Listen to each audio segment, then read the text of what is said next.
pense que tout le monde a commencé par cette partie-là. Je vais essayer d'être assez succinct sur, cette partie. Donc je m'appelle Paul, j'ai 25 ans, je suis dans le SEO depuis à peu près 2017 et j'ai navigué entre différents projets, des tiny house, un entrepreneuriat, le photovoltaïque et dernièrement j'ai créé TOT en 2023-2022 et globalement, j'essaye de varier un peu les activités de ma vie. En ce moment, c'est beaucoup de badminton, de grande voile, d'alpinisme, de kitesurf et de rénovation de maison que j'ai acheté avec, 4 copains, une grande grange qu'on est en train de retaper.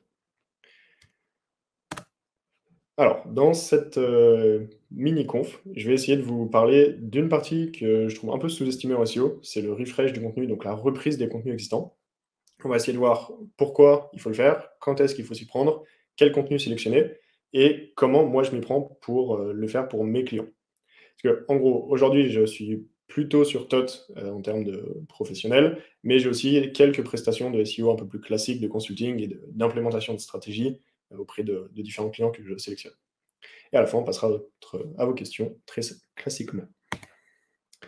Pour vous donner un petit exemple, j'ai pris ce screen là cet après-midi. Ça, c'est un site donc en santé, assez peu saisonnier, comme je l'ai mis, où il y a eu vraiment zéro ajout de contenu depuis 2 ans. Les seules choses qui ont changé, c'est 2 liens qui ont été vendus sur le site. Donc c'est vraiment hyper stable.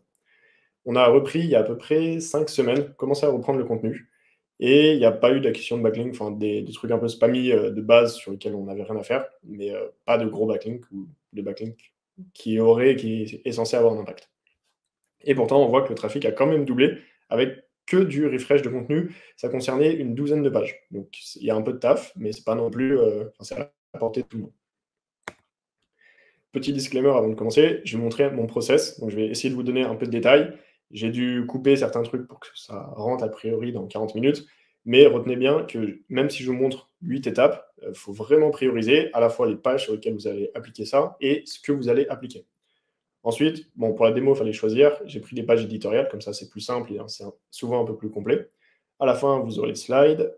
Je vais utiliser des prompts, et je vous les ai tous mis en annexe à la fin, donc vous pourrez les retrouver. Et les premières parties, je considère que souvent les gens connaissent, donc je suis hyper dispo à la fin pour répondre à vos questions, même sur LinkedIn dans les jours à venir. Mais du coup, je vais y passer un peu rapidement.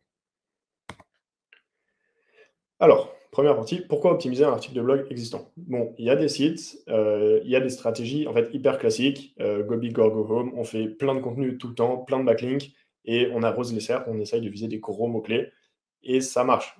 Un des très bons exemples, c'est monday.com. Eux, ils publient du contenu à fond, ils mettent des énormes backlinks, des énormes budgets et derrière, bah, ils vont chercher des mots-clés du type, voilà, avec 100 de keyword difficulty sur SEMrush. Ils sont même présents sur des SERP de leurs concurrents, sur Pricing, Asana par exemple. Donc ça marche, mais c'est pas forcément ce qui a le meilleur ROI. Et nous, vraiment, là, ce qu'on recherche dans les prestats, en général, c'est un meilleur retour sur investissement.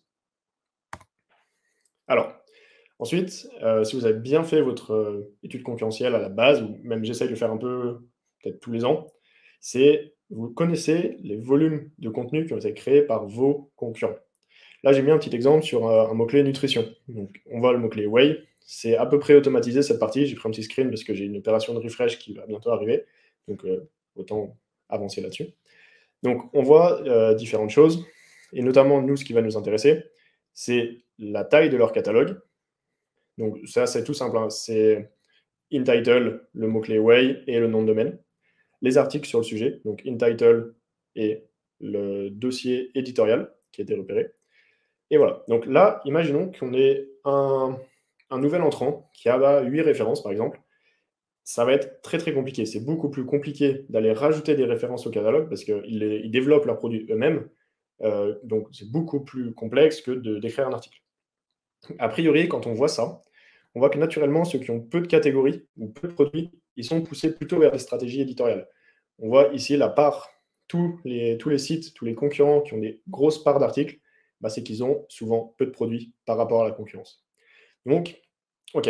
Mais maintenant vient la question de quand optimiser ces articles. Est-ce que c'est dès le début, dès qu'on les a publiés, on commence directement à les refresh ou bien est-ce qu'on attend un petit peu?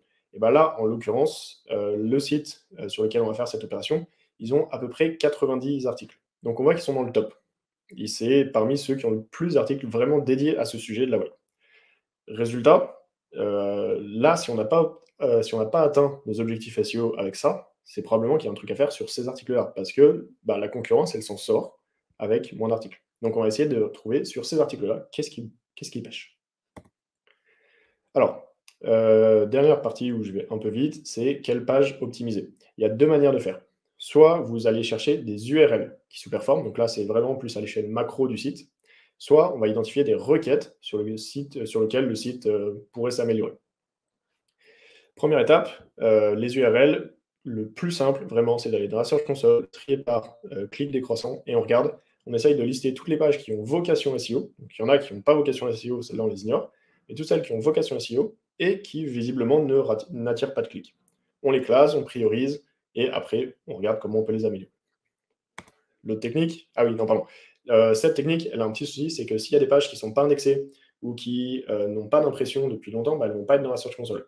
Donc le plus simple, c'est d'aller dans Screaming Frog, le coupler à la Search Console et d'aller trier. Comme ça, a priori, on a vraiment quasiment toutes les pages.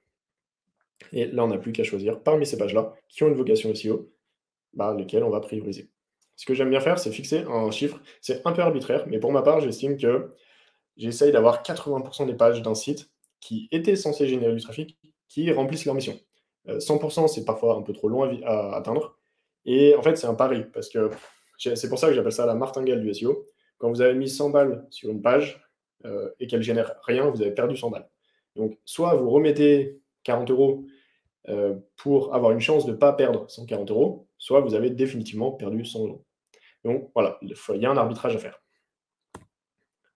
L'autre partie, c'est analyser les requêtes sur le site sur lequel le site pêche un peu, et ensuite on va identifier les pages correspondantes. Donc là, on va plutôt aller chercher par impression, donc c'est le potentiel de trafic, et bah, les positions actuelles. Donc on voit qu'il y a apparemment dyslexie adulte, bah, sur ce site-là, il y a peut-être quelque chose à faire, mais il y a sûrement beaucoup plus à faire sur ce mot-là, où on est 10e, donc on tâtonne. Enfin voilà, si on arrivait à passer en top, ne serait-ce que top 6, on pourrait aller chercher beaucoup plus de clics. Pareil sur bilan orthophonique. Donc voilà, donc il y a deux approches, plutôt micro, plutôt macro. Les stratégies, je ne vais pas rentrer dans le détail tout de suite là-dessus, mais ça va dépendre des objectifs plutôt du site. Alors, maintenant, je vais ralentir le rythme. On va dire qu'on a identifié une URL ou une requête et qu'on va vouloir l'optimiser. On va le faire passer par tout un process. On va d'abord commencer par vérifier est-ce que ça va être rentable d'optimiser cette page-là. Ensuite, on va aller chercher quelle est l'intention de recherche principale et ce que Paul Vengeon appelle les micro-intentions derrière. J'aime bien cette nomenclature, donc je l'ai reprise. Quelles informations sont offertes uniquement par les concurrents et lesquelles sont offertes uniquement par ma page. Ces deux parties-là, je vais m'attarder un peu parce que c'est ultra important. La technique est-elle correcte? Ça ira assez vite. L'optimisation sémantique est-elle correcte? Ça ira assez vite. Le maillage interne, je vous montre comment je fais pour regarder celui des concurrents, le mien, et comment déterminer les leviers qu'on va actionner.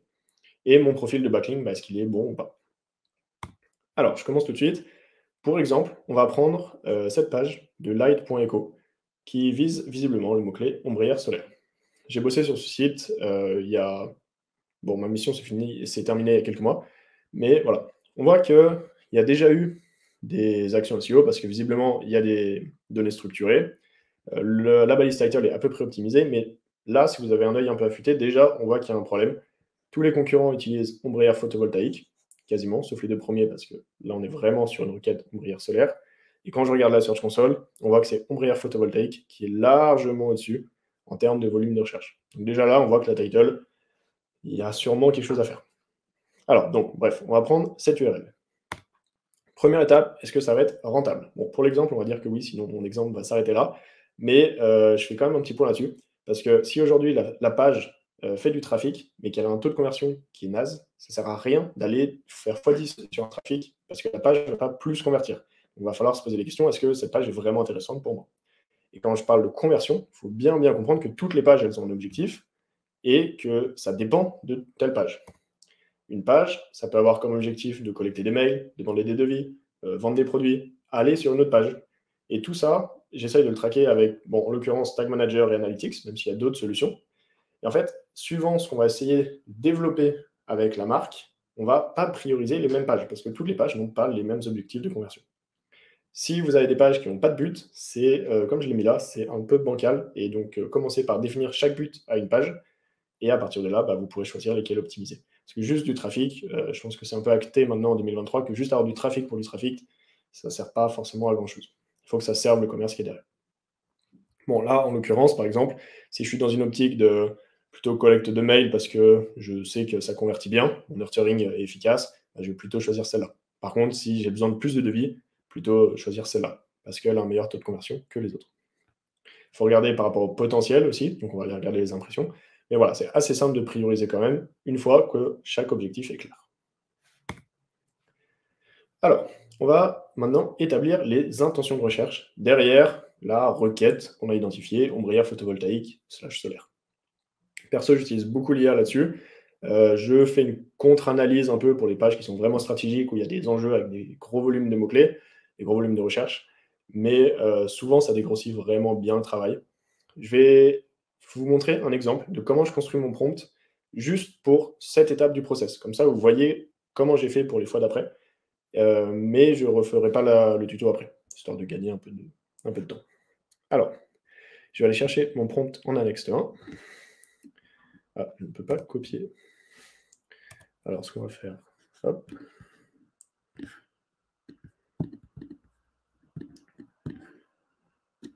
Toc.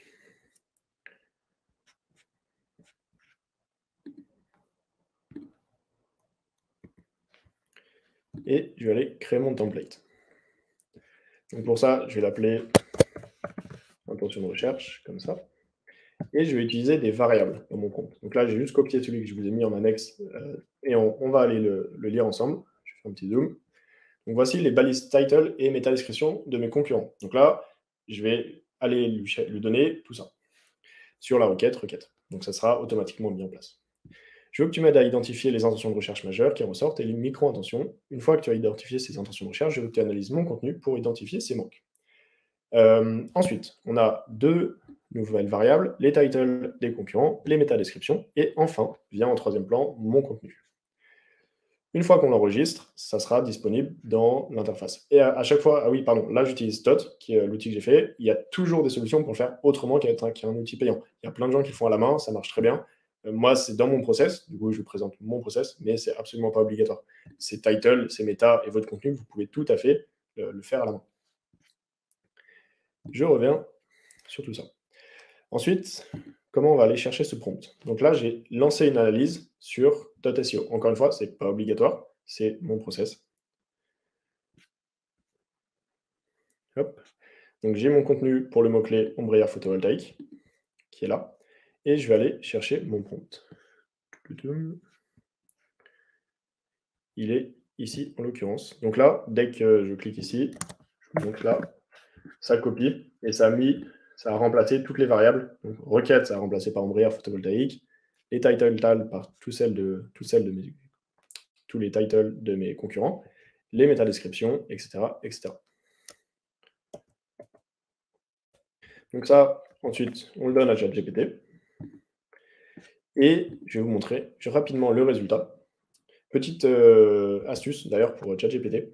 Souvent, on est limité dans la taille du prompt qu'on peut lui envoyer, mais j'ai pas l'impression que ça soit le cas pour les plugins, ou alors c'est beaucoup plus permissif. Donc moi, ça marchait pas pour ce contenu qui est assez long, ça marchait pas pour ChatGPT 4 normal. Par contre, avec les plugins, il l'a mangé sans aucun souci. Donc là, je lui ai donné mon prompt, hop, avec tout mon contenu.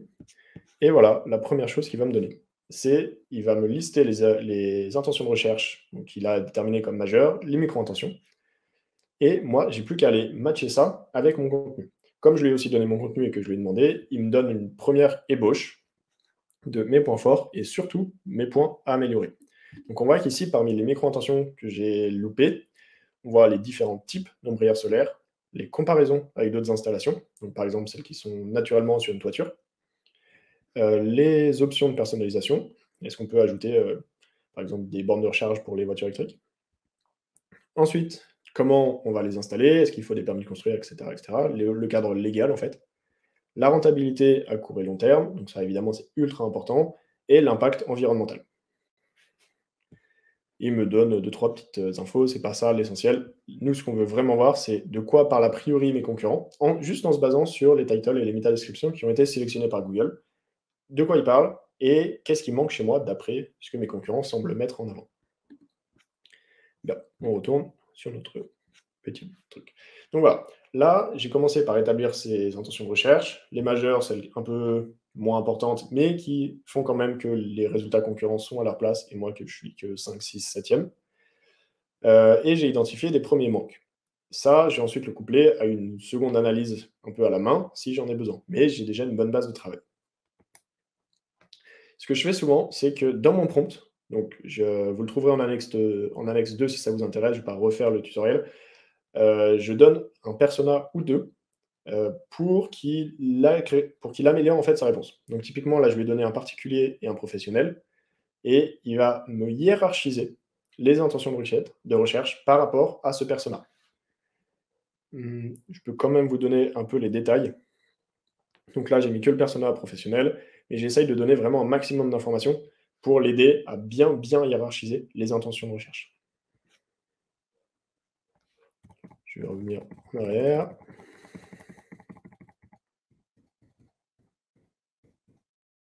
Et voilà. Donc là, il m'a refait exactement la même chose, simplement à chaque fois, il faisait un distinguo entre particulier et professionnel. Donc tout ça, je le mets dans mon petit Notion avec point à vérifier, intention de recherche, est-ce que ça match ou pas. Optimisation technique de base. Petit point, là, ça peut sembler un peu long, mais en fait, dès qu'on a l'habitude, ça va quand même assez vite, hein, ce processus, d'autant plus qu'il y a pas mal de choses. Vu qu'on connaît le site, on sait si de base la page l'est remplie ou pas. Alors, ensuite, en optimisation technique de base, on va aller checker les fondamentaux, donc title tag, H1, la structuration de l'information, c'est-à-dire comment elle est délivrée, est-ce que ça va être du texte, du tableau, des listes, des images, des vidéos, etc. Les données structurées qui sont implémentées sur les autres sites. Typiquement, j'ai vu que le site Opera avait un gratuit dans le petit feature snippet de la. Bon, que Opera avait un petit gratuit que les autres n'avaient pas. Est-ce qu'il y a des vidéos? Et si c'est possible, la dernière date de mise à jour. Bon, pour ça, il y a pas mal d'extensions Chrome qui font très très bien le travail, ou bien un Screaming Frog. Personnellement, j'utilise la Mosbar, mais je sais que par exemple en francophone, l'extension de Uplix, je crois, fait très bien le boulot. Ensuite, au niveau de. Donc là, ça c'est pour les balises un peu fondamentales. Maintenant, je vais aller regarder comment se structure l'information des concurrents. Et ça, c'est ultra important. On va aller regarder tous les éléments qui voilà, vont convoyer de l'info. Pour ça, je retourne sur Todd. Encore une fois, vous pouvez vous baser là-dessus, ou bien vous le faites à la main, il n'y a aucun souci, ou même d'autres très bons outils, typiquement celui de Samuel Schmidt, je ne sais pas comment le dire, mais il est très très bon là-dessus. Vous le permet. Bref, on va aller voir les concurrents, et on va aller chercher notamment le nombre d'images, le nombre de vidéos, de tableaux qui est utilisé, les listes, etc. Et on va essayer de le comparer à nous, notre contenu. Qu'est-ce qui donne? Est-ce qu'il matche ça? Bon, en l'occurrence, normalement, vu qu'on est dans le top, on a les infos ici. Et donc on peut regarder, on voit qu'on n'a pas beaucoup de listes, on a un seul tableau, pas de vidéo, quelques images. Bon, a priori, on peut faire mieux. Et au niveau des données structurées, je vois qu'on en a quelques-unes, mais que par rapport au premier, là et là, il y en a quand même que nous, on n'a pas. Donc, a priori, ça, pareil, on va le mettre sur le Notion, dans point à vérifier, rajouter certaines données structurées si ça semble être pertinent. Là, pareil, là, c'est une fois aux données structurées.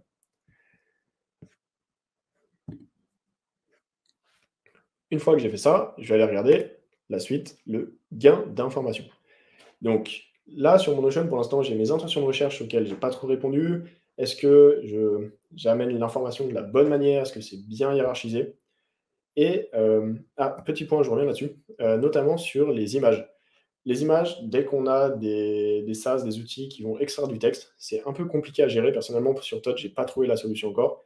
Comment faire la différence entre une image qui est juste illustrative et une image qui apporte de l'info? Pour moi, honnêtement, je n'ai pas trop la solution à ce jour. La meilleure solution que j'ai trouvée, c'est d'aller chercher directement sur le site et vérifier que, en fait, le faire à la mano. Donc, est-ce que les autres ont des schémas? Est-ce que moi, j'en ai? En l'occurrence, pour ce contenu, je crois qu'il y en a. Donc là, c'est illustratif. Voilà. Là, on a vraiment de l'info. Donc, je considère, je peux cocher ma case. j'ai mis des images qui donnent de l'information. Après, il y a de l'illustratif, du CTA, des listes, de l'illustratif. Bon, peu d'images quand même, et pas de vidéo comme on l'a vu. Donc, on peut peut-être jouer une carte ici.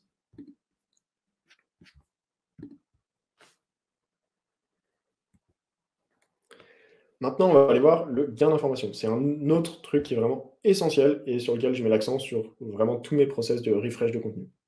L'information gain, en anglais, ça vient d'un brevet qui a été donné par Google en 2002, si je ne me trompe pas. 2002, 2000, non, j'ai plus la date du tout. 2018 ou 2022? 2022, il me semble. Bref, j'ai mis le lien ici, si jamais vous souhaitez aller le creuser. Si je vous le résume en très très bref, c'est en gros Google, quand il reçoit un contenu et qu'il doit décider ce qu'il en fait, comment il va le positionner, il va aller regarder le contenu qui lui est proposé et le contenu des autres résultats de la SERP. Et il va voir s'il y a des nouvelles infos par rapport à ce qu'il a déjà dans son top 10, 5, je ne sais pas exactement. Mais est-ce que, bref, il y a de la valeur ajoutée est-ce qu'il y a un peu plus d'eau au moulin dans ce contenu-là? Perso, alors c'est ultra arbitraire, mais j'essaye d'avoir entre 20 et 30 de valeur ajoutée réelle. Donc ça, c'est de la valeur ajoutée réelle, c'est vraiment des infos propriétaires qui sont issues de mes recherches, de croisements de données, de lecture de pas mal d'articles scientifiques par rapport aux missions que j'ai actuellement. Donc, autrement dit, il y a 70% de votre contenu qui se base, en fait, que vous pourriez écrire en lisant les contenus de tous vos concurrents, et 30% qui sont vraiment propres, que vous ne pouvez pas écrire en faisant juste des recherches Internet, si vous ne connaissez pas le sujet. Pour ça, perso, j'utilise encore un autre prompt où je vais lui demander des axes d'approfondissement de mon contenu, des choses qui ne sont pas traitées par mes concurrents. Donc le prompt, je peux vous le montrer en 2 minutes quand même. Je vais lui donner tous les titres de mes concurrents, donc pas que cette fois les title tags, mais vraiment les H1, les HN, etc. Et il va déterminer à peu près de quoi traitent mes concurrents. Évidemment, c'est pas parfait, mais moi, là, mon objectif, quand j'ai 50 pages à faire, c'est d'aller assez vite et de trouver les meilleurs leviers, d'avoir le meilleur ROI. Parce que mine de rien, on me paye à l'heure, donc c'est pas. Enfin voilà, il ne faut pas y passer trop de temps non plus. Ensuite, je lui redonne mon contenu et on essaye de faire la comparaison. Qu'est-ce qui est traité par mes concurrents, d'après leur titre, et qu'est-ce qui est traité dans mon contenu. Je retourne.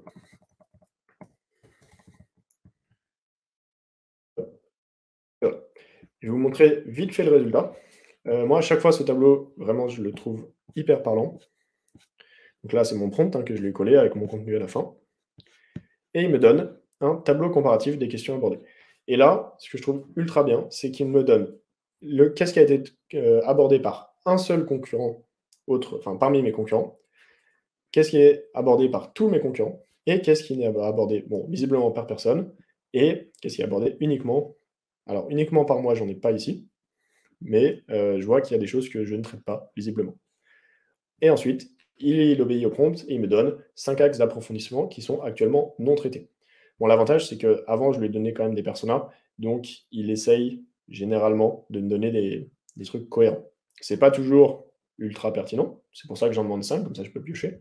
Mais voilà, on voit que visiblement, par exemple, l'entretien des ombrières solaires, je sais dans le contenu qu'on ne le traite pas, et que pour le coup, c'est intéressant parce que c'est un coût, ça va impacter les rendements, etc. etc. Pareil, les options de recyclage, pourquoi pas. Bon, voilà, je ne vais pas tous les faire, mais il y a souvent des idées qui sont franchement ultra intéressantes et qui sont apparemment pas traitées par mes concurrents.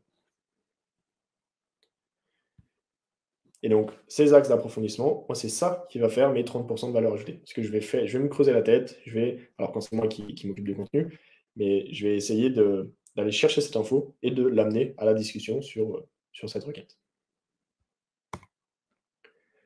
Bien, maintenant, on va passer à l'optimisation sémantique.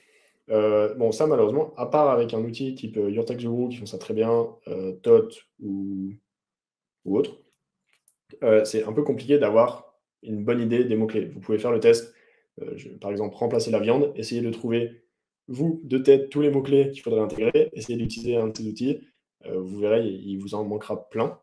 Donc, pour savoir le score d'optimisation sémantique de votre texte, soit sur TOT, en l'occurrence, moi j'utilise le score qui est recommandé là, qui vient d'une pondération du score des autres, donc des concurrents, par rapport à leur position et par rapport aux intentions de recherche et au format qu'ils ont. Donc, par exemple, si c'est des pages catalogues et que moi, c'est du éditorial, et ben, les pages catalogues, je vais vraiment moins les considérer. Ou bien, je sais qu'il y a des consultants qui utilisent TOT et qui font leur propre tambouille, donc soit de la moyenne du top 3, médiane du top 5 ou ce que vous voulez. Bref, ils font leur formule. Bon, alors ici, on est sur mon article, hein, de Light et on voit que sémantiquement, c'est bien. Par contre, il y a 2 trucs qui pêchent, c'est, l'intro, donc les 200 premiers mots, donc à peu près ça, je pense, et la suroptimisation. On va commencer par l'intro, parce que c'est ultra important. L'intro, c'est vraiment les premiers mots qui vont, bah, pour un robot, ça va définir le thème de votre page, comment vous le traitez et a priori, bah, ce que vous traitez, ce que vous ne traitez pas aussi. Et juste, en fait, ça va cadrer votre sujet, de quoi vous allez parler. Ça, il y a plein de techniques, le jeu du mot mystère de Bourrelli, par exemple. Moi, perso, j'utilise, ce petit encart là, de Tot. Et si je vois que c'est un peu faible, bon déjà j'essaye de répondre à l'intention de recherche principale dès les 200 premiers mots, ça c'est quasiment jamais fait sur un article lambda, et de l'enrichir d'une sémantique qui est vraiment forte. Donc, petit exemple.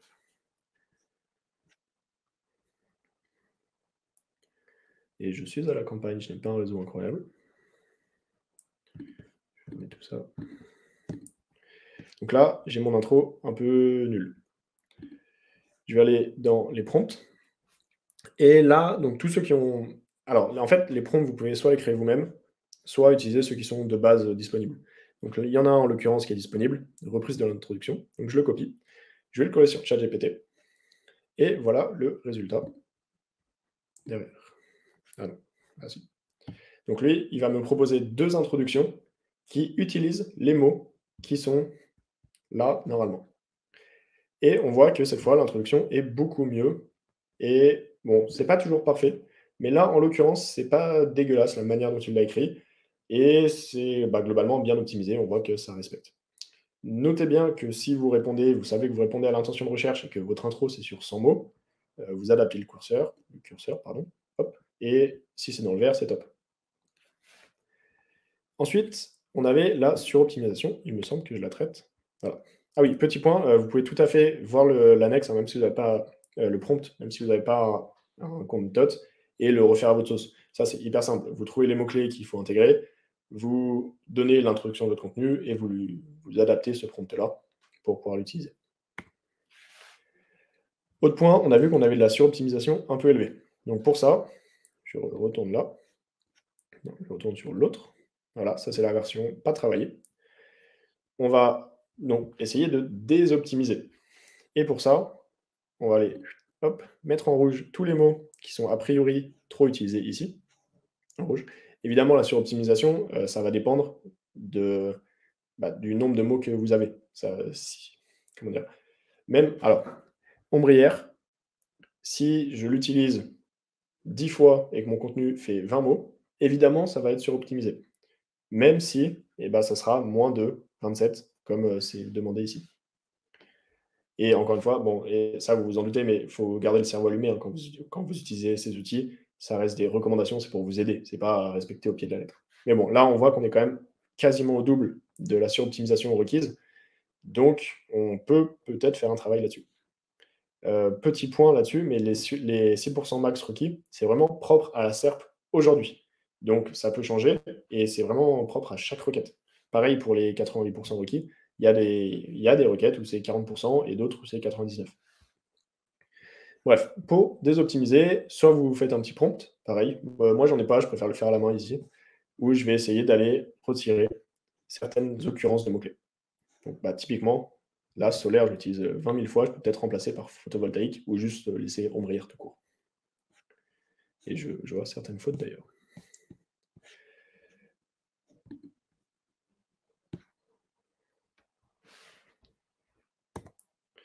Donc, sur optimisation et introduction, on les ajoute dans notre to-do list. On a vu que l'optimisation sémantique, bon, globalement, ça allait quand même. En taille de mots, j'ai pas fait de point là-dessus, mais ça allait, par rapport à ce qui semble être requis pour répondre à l'intention de recherche. Maintenant, on va passer à une étape qui est vraiment essentielle, c'est l'analyse du maillage interne. Donc pour ça, premier crawl du site, avec Screaming Frog ou une autre solution. Perso, moi, j'adore Screaming Frog. On va aller voir notre page, donc, qui est là. pardon, ombrière, et on voit qu'il y a 4 liens entrants uniques. C'est assez ridicule quand on sait les volumes de recherche qu'il y a sur cette page et l'importance que ça a. Bon, en l'occurrence, là, il s'en fout un peu des ombrières solaires, mais c'était pour vous montrer une page quand même. Si c'est une page importante, 4 liens internes, c'est vraiment un problème. Et en plus, quand on va voir l'ancrage, c'est toujours le même, 0 variation. Ça, là-dessus, il y a Olivier Dufez qui avait complété une étude de UK par ses propres data et qui avait dit que ça pouvait faire jusqu'à x11 le trafic d'une page en variant les encres. Bon, ça ne sera pas du tout à chaque fois x11, mais en tout cas, même, enfin, moi je constate que dès qu'il y a de la variation, il y a beaucoup, beaucoup plus de trafic. J'ai pas de chiffres à vous avancer là-dessus. Donc, combien de liens reçoit notre page et combien de liens reçoivent les pages concurrentes des sites de notre page. Ça, c'est de notre taille, pardon. Ça, c'est ultra important. On ne va pas aller se comparer à ManoMano, Amazon ou des sites où il suffit en fait d'un lien vers leur page pour envoyer plus de jus que moi, tout mon voyage interne pourrait en faire. Et ensuite, on va aller analyser la variété des encres vers ma page et vers les pages des concurrents. Je vous ai mis un petit exemple. Généralement, je le fais vers 3 concurrents max, souvent 2. On voit que Rossini et Énergie, qui ont à peu près notre taille, à peu près notre trafic, à peu près notre nombre notre nombre de pages, eux, par contre, leur page ombrière, qui est probablement beaucoup plus importante pour eux, hein, parce que c'est ce qu'ils font, elle reçoit 37 liens entrants uniques. Donc, beaucoup, beaucoup plus que moi. Et on voit que dans les textes d'ancrage, c'est pas hyper varié, mais il y a quand même de la variabilité. On voit ombrière photovoltaïque, équipé de panneaux solaires, rentabilité, j'ai fait une grande liste après de toutes ces encres. Donc, l'idée, c'est d'aller identifier toutes les variations d'encre qui sont utilisées par mes concurrents, essayer d'estimer à peu près combien de liens internes uniques il faudrait vers ma page, et d'aller déterminer qu'est-ce qui pêche chez moi. Donc là, clairement, il y a un gros, gros sujet. Je manque de liens et je manque de variété. J'avais fait, je crois pas que je l'ai mis après. Ah bah si. Donc, on tire une liste, et perso, j'utilise aussi beaucoup de ChatGPT là-dessus, de me faire le tri des encres, et voilà toute la sémantique qui est utilisée dans les encres de mes concurrents, dans les encres internes, hein, j'insiste. Et moi, voilà les mots que j'ai dans mes encres à moi, ombrière solaire, panneau photovoltaïque et carport. Donc on voit qu'il y en a beaucoup qu'il faut que je poursuive, que j'approfondisse. Et ensuite, ça, je le fais vraiment quasiment systématiquement aussi, c'est d'aller rechercher, donc je mets un filtre sur la Search Console sur ma page, celle que je cherche à optimiser, et je vais aller chercher les requêtes sur lesquelles elle pêche un petit peu et où j'ai envie de l'améliorer. Donc là, typiquement, on va avoir d'autres notions. Par exemple, ombrière photovoltaïque pour les particuliers, donc le prix. Et qu'est-ce qu'on a aussi? On a les terrasses, on a le coût, le prix, c'est un peu pareil. Et pour les parkings et pour les terrasses, j'ai déjà dit. Donc voilà, on a quand même d'autres notions qu'on va pouvoir ajouter à notre liste d'encres sur lesquelles on va devoir varier. Depuis quelle page, ensuite, on va faire des liens vers notre page à pousser. Bon, ça, elle est bien connue, cette technique. C'est vraiment, vous mettez votre mot-clé, site de points et votre dossier éditorial si vous en avez un. Et là, voilà, Google vous ressort les pages qui, a priori, sont les plus pertinentes du site en question sur ce mot-clé-là. Et donc là, vous allez sur ces pages-là et vous posez un lien s'il y en a déjà pas. L'autre méthode, moi j'aime bien coupler les deux. J'essaye de ne pas faire que l'une ou que l'autre. Donc, si vous avez lancé une analyse sur TOT et vous lui avez attribué un groupe, là, on va aller voir ça.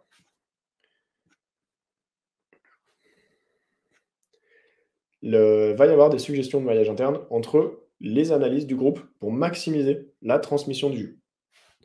Donc, on va dans maillage interne, hop, et on voit qu'il y a un sujet qui ressort particulièrement. C'est normal du coup. Les ombrières solaires sont-elles écologiques? Mais on voit qu'il y en a d'autres qui sont pertinentes par rapport aux analyses qui ont été faites dans le groupe Light. On voit qu'il y a des doublons, hein, c'est normal. C'est que j'ai juste visiblement fait 2 analyses sur Tracker solaire.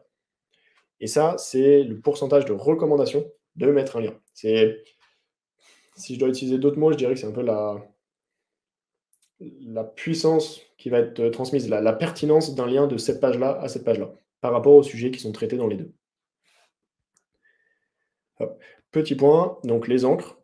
J'essaye aussi des fois de m'inspirer des groupes de mots fréquents qui sont intéressants. Donc, très, très, très souvent, il y a des mots qui j'essaie de les intégrer en fait dans les paragraphes dans lesquels je fais des liens. C'est un peu plus technique, je ne vais pas rentrer là-dedans. Mais voilà, quand on pousse vraiment loin le maillage interne, on essaye aussi d'optimiser les paragraphes autour des liens. Ensuite, dernier point, on va aller regarder les backlinks. Et encore une fois, là, gros point d'attention, on va regarder les pages concurrentes qui ont un profil similaire au nôtre. Donc vraiment des tailles qui nous ressemblent. Si jamais il n'y a que des énormes mastodontes, bah, n'allez pas sur cette requête tout de suite. Vous changez de page, vous allez faire autre chose. Mais a priori, vous n'avez pas les épaules pour y aller maintenant. Là, en l'occurrence, il y a des sites qui ont à peu près ma taille. Donc, je peux poursuivre. En plus, de base, j'étais déjà en 5e position, là, quand j'ai fait le screen. Donc, c'est normal. Alors, bon, qu'est-ce qu'on voit? On voit 0 lien, déjà, problème. On voit qu'il y en a qui se positionnent avec 0 lien, mais c'est quand même des gros sites, il me semble. Et par contre, notre concurrent, là, qu'on a regardé avant en maillage interne et qui est à peu près à notre taille, lui, il a beaucoup de liens, beaucoup de backlinks, enfin, beaucoup de domaines référents, beaucoup de backlinks. Donc, qu'est-ce qu'on va faire? On va aller checker ce concurrent-là. Ça, c'est un petit point d'attention, encore. Cette partie, vraiment la puissance des concurrents en termes de backlinks reçus et domaines référents, je le regarde à chaque fois. Par contre, je l'attaque jamais, ce point de la to-do list, avant d'avoir fait le reste. Parce que ça sert à rien d'envoyer plus de vues dans une page qui est de toute façon un panier percé. Donc, Rossini, on va filtrer sur SEMrush en l'occurrence, mais Ahrefs le fait très très bien aussi. Il fallait juste que je choisisse un truc pour mon screen. Je vais choisir les liens actifs et en follow. Ensuite, je les trie par authority score et on va aller chercher lesquels sont pertinents pour moi, lesquels semblent a priori envoyer vraiment du jus, lesquels sont du spam, etc. Bon, là, on voit qu'ici en haut, on a à peu près 15 liens qui semblent pertinents. Maintenant, on va aller faire un second tri. Et vous allez voir, c'est pas du tout, il n'y en a pas 15 qui ont du jus. Et quand on regarde un peu en détail, on voit qu'il y a beaucoup, beaucoup de liens de Europage, qui est un annuaire. Dès qu'on clique dessus, ça se voit tout de suite, même dans l'URL, on peut s'en douter un petit peu, dans plusieurs langues. Et les annuaires, ce qui est bien, c'est que c'est ultra simple d'aller s'inscrire en général. Donc j'ai testé, mais donc j'ai testé pour la conf, mais globalement, essayez dès que vous voyez un lien, essayez de toujours quantifier, ok, est-ce que l'impact que j'espère de ce lien, il est supérieur au coût que ça va me prendre en temps, en argent, si vous êtes prestataire, etc. etc. Donc là, un lien annuaire, honnêtement, si ça met plus de 20-25 minutes, c'est pas la peine. Bon, à moins que ce soit un très bon annuaire, mais personnellement, moi, j'essaye de passer. Et là, bon, en l'occurrence, c'était ultra simple de s'inscrire. Donc après, il n'y a plus qu'à ajouter des news. Voilà, je vous donne un petit spot de backlink en dofollow gratuit. Il y a 0 vérification et vous avez des liens en dofollow vers la page. Donc petit cadeau. Ensuite, il y a des liens forum vers, pareil, notre concurrent, là, Rossini. Ça, on va les voir, parce que pareil, les forums, c'est souvent super simple. On voit qu'il y a 0, mais pourquoi pas? Enfin, en vrai, la page est super thématisée. C'est un site qui a beaucoup de puissance, donc pourquoi pas aller voir? Petit point là-dessus que j'ai oublié, c'est que le lien, en fait, j'ai regardé, enfin, il est toujours pas indexé. Donc j'avais fait l'effort pour la conf, d'aller placer mon lien rapidement. Je l'ai fait il y a quelques jours, mais pour l'instant, il est toujours pas indexé, donc on va voir. Donc, on va aller voir ce petit forum, voir ce qu'il en est, comment est-ce qu'on peut faire. Est-ce qu'on peut s'y placer?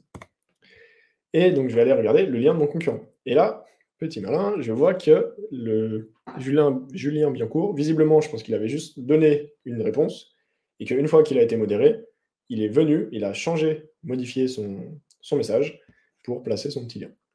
Bon, j'ai essayé, mon truc a été modéré, donc j'ai pas pu me la péter en ayant placé un lien cet après-midi. Ou en tout cas, pas encore. Donc voilà, maintenant qu'on a fait tout ça, dernière étape, et c'est ultra important, c'est de monitorer tout ça. Bon, déjà, vous allez faire votre to-do list. Ça, je ne vous l'ai pas montré parce que sinon la conf aurait duré 1000 ans. Mais dès que vous faites cette analyse, à chaque fois, à côté, dans une note ou quoi, vous notez tous les points à vérifier et vous implémentez. Et quand vous implémentez, moi j'utilise. Alors avant, j'étais sur un Google Sheet, c'était un peu la galère, avec des rappels calendar, etc. etc. Maintenant, j'utilise My Ranking Matrix. Je fixe pour chaque action, je lui donne des objectifs, une page concernée, et j'essaye de suivre quelle est l'amélioration. Donc voilà, il y a vraiment toutes mes actions, je les log. Que ce soit du maillage interne, de la modification de contenu, de la suppression de contenu. Donc là, dramatique, hein, retirer une FAQ d'une page catalogue, a priori, c'était très mauvais. Du coup, je l'ai remise. Et voilà, et ça, je l'aurais peut-être pas vu tout de suite que c'était la cause si je l'avais pas monitoré. 28 liens bas de gamme vers des pages produits, ça c'est du Linkuma d'ailleurs, et donc, pas mal. Et j'ai un autre test qui arrive avec Links Garden, donc je vous donnerai très très bientôt les news là-dessus, plutôt sur les réseaux. Donc, si on revient, rentabilité, bon, pour l'exemple, on a dit que c'était bon. Intention de recherche, on a vu qu'il y a des choses à reprendre. Information unique, on a vu qu'il y avait des choses qui étaient traitées par mes concurrents et pas par moi, donc ça va falloir le résoudre. Et il y avait des axes d'approfondissement à ajouter parce que j'avais peu d'informations qui étaient propriétaires. La technique, ça allait. Sémantique, ça allait, sauf l'intro et un peu de suroptimisation. Maillage interne, gros levier à exploiter, c'est celui-là que je vais faire en priorité. Et les backlinks, une fois que les 6 premières étapes sont cochées. Donc, si je vous ai pas mis le Notion avec tout, ça aurait fait un peu trop et j'aurais pas été dans les temps. Mais en gros, voilà, 6 micro-intentions de recherche non traitées à faire, 4 parties ajoutées, un peu de liste, un peu de tableau, des données structurées, reprendre l'introduction, désoptimiser, viser au moins 30 liens internes d'après mes concurrents, 15 variations d'encre, 10 liens ensuite avec des backlinks, dont 2 sur des encres optimisées d'après ce que j'ai pu voir de mes concurrents. Le tout pour cette page. Donc à peu près, considérez que ça prend une quinzaine de minutes d'analyser complètement une page avec les bons prompts, etc., pour voir comment l'améliorer. Pour finir, je vous ai montré Todd, c'est mon outil, mon petit bébé que j'ai développé là cette année. Pour tous les participants à la SEO Garden Party, même les prochains, si les 30 places ne sont pas épuisées, je double vos crédits sur 2 offres. Les crédits ponctuels, donc ça c'est si vous ne voulez pas payer tous les mois, ou bien l'abonnement mensuel. Je n'ai pas rentré trop dans les détails de Todd, il vous donne les mots-clés pour optimiser vos articles, moi je dis que ça maintenant. Voilà, vous avez cette URL-là si vous voulez en profiter. Et maintenant, je suis dispo pour vos questions. Je suis désolé, j'ai un peu dépassé. Merci Paul. Bon, c'est pas Merci. grave, t'inquiète pas, hein, c'était très bien. De toute façon, vaut mieux plus que pas assez. Hop. Et bah merci aussi pour le code promo. J'étais même pas au courant, donc ça c'est cool. On partagera l'info via la newsletter quand on partagera les slides et tout le reste. Ok, super. Ouais, c'est même pas un code promo, c'est juste quand vous souscrivez par cette URL-là, vous Ok. avez tous vos crédits doublés à Ah, vie. c'est cool. Bah, j'aurais dû attendre avant de prendre mes crédits alors. Ouais, ça va, moi, toi, je te les double quand tu veux, j'ai acquis. Non, je plaisante, c'est une blague, t'inquiète. Donc super. Alors du coup, on a On a deux questions. quelques questions. Hop, on a quelques Yes. questions. Tac. Donc vous étiez en moyenne 200 à suivre Paul.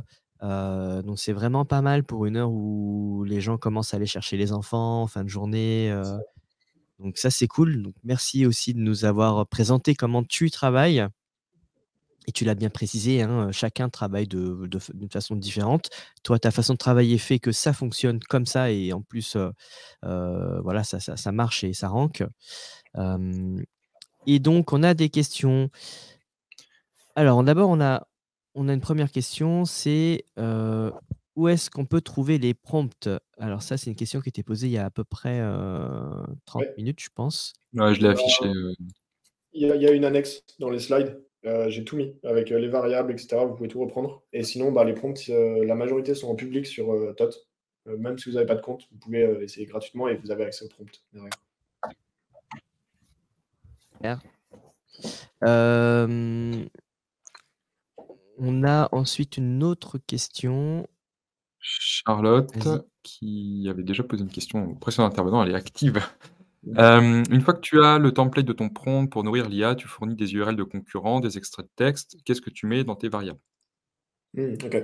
Alors, généralement, je leur mets pas leur URL parce que pour l'instant, je trouve que l'extraction de texte, enfin par les plugins, etc., je trouve pas ça top.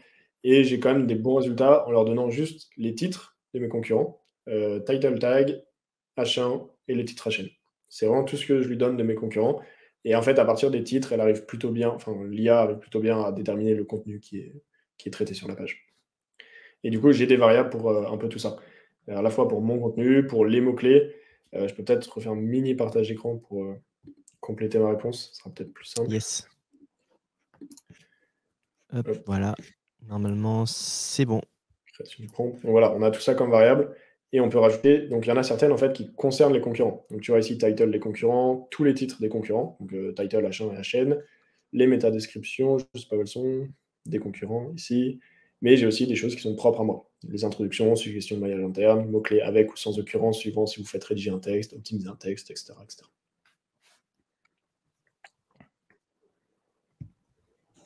Hop, désolé pour le petit... Ouais. Voilà. Ok, super. Alors il y a- moi, j'ai une petite question. Quelles sont les évolutions prochaines de Todd? Puisque comme je l'ai dit tout à l'heure, je suis un usager et je suis curieux de savoir qu'est-ce que tu as prévu de plus dans les Oui, prochaines semaines, les prochains mois à ton ouais, outil. je vois que tu as volé la question d'Emmanuel Michel. Ouais, c'est ce que j'allais dire. Emmanuel Ah Michel avait la même question. non, Euh, pardon. Voilà. Voilà. Pour les Ah non, c'est pas évolutions, ça. pour les évolutions, en fait, là, je m'y remets enfin, parce que j'ai eu un achat de maison avec pas mal de mortiers à faire dernièrement, donc j'étais un peu occupé. Mais va y avoir pas mal d'aides. Déjà, tous les prompts, en fait, ils vont être directement dans toi, tu n'auras plus besoin de passer par ChatGPT. Et moi, j'ai un gros enjeu en ce moment de génération de plans et d'articles. Donc ça, il y aura une partie là-dessus aussi, directement dans Todd. Mais je suis encore un peu mitigé sur comment je l'implémente, parce que j'ai pas envie que Todd devienne une usine à créer du contenu de mauvaise qualité. Je l'ai vraiment fait dans une optique d'essayer d'améliorer la qualité globale. Du coup, j'ai pas envie de devenir un pouce-bouton, ça crée des articles. J'ai pas trop résolu cette équation pour l'instant, donc je l'ai pas. Donc pour l'instant, c'est pas implémenté. Il y a des suggestions de maillage interne qui vont arriver la semaine prochaine, mais directement dans le site. Donc même si l'analyse n'est pas faite et n'a pas de groupe, si tu renseignes ton site, ça va aller chercher dans tes pages de ton site les meilleures suggestions pour ton maillage interne. Ça va aussi, du coup, ça va plus vite. On va aller vérifier, est-ce qu'il y a déjà un lien qui pointe vers cette page-là. Comme ça ne te met pas des suggestions où tu perds du temps. Et à terme, donc ça c'est plutôt en novembre, je pense. En fait, tout ça, l'automatiser. Tout ce que je vous ai montré là, parce qu'en fait, j'y passe même si ça va vite, URL par URL, essayer de l'automatiser un peu parce que ça prend du temps. Merci beaucoup pour ta réponse. Alors, on a des questions. Alors déjà, on a des remerciements déjà pour ta conférence. Et on a aussi des remerciements pour la journée. Ensuite, on a une question qui est est-ce qu'on peut avoir les slides? Donc oui, vous pourrez avoir les slides. Oui. Donc on enverra ça la semaine prochaine par mail à tous ceux qui se sont inscrits ou qui vont s'inscrire sur notre site seogardenparty.com. Vous recevrez ça dès qu'on aura tout regroupé avec toutes les infos, les petits liens pour avoir des crédits doublés si les 30 utilisateurs n'ont pas sont pas déjà inscrits. Ouais. Merci Et beaucoup, Paul. moi, je remercie Bérangère notamment, parce qu'elle m'a apporté du début à la fin pour m'organiser. J'étais injoignable en plus la moitié du temps, donc chez les Garden. Vraiment Ouais, bravo. Ouais. je Ah crois que bah c'est un peu écoute, unanime, hein, Bérangère, là-dessus. c'est ça, Elle a c'est que des Bérangère remerciements aujourd'hui. et la team communication Ouais. puisqu'effectivement elle est, c'est la chef, d'équipe, mais derrière on a aussi, d'autres personnes qui voilà, comme Justine, et Manon qui ont probablement aidé à cette journée. Donc merci beaucoup, à elles et merci, à tous les intervenants du jour. Merci aussi à toi Baptiste, Eh ben, merci de à rien, Mélodie avec aussi ce plaisir. matin. Et puis là, on te remercie beaucoup aussi, Paul, et donc j'espère que tu repasseras dans un de nos futurs webinaires et qu'on continuera à faire d'autres collabs comme ça. C'était vachement intéressant et merci pour le partage du jour. Ah merci à vous. Merci beaucoup pour Merci, l'invitation. Paul. J'ai pas Merci, tout Paul. suivi, mais c'est quand même très intéressant. Bah ouais, Allez, mais tu vois, ciao, c'est difficile en 40 minutes ouais. Ouais, de ouais. tout condenser. Ouais. Super. Allez, Eh ben, ciao, merci merci beaucoup. Jacqueline, À Merci bientôt. beaucoup et à Baptiste. bientôt. Salut, Paul. Salut, Paul.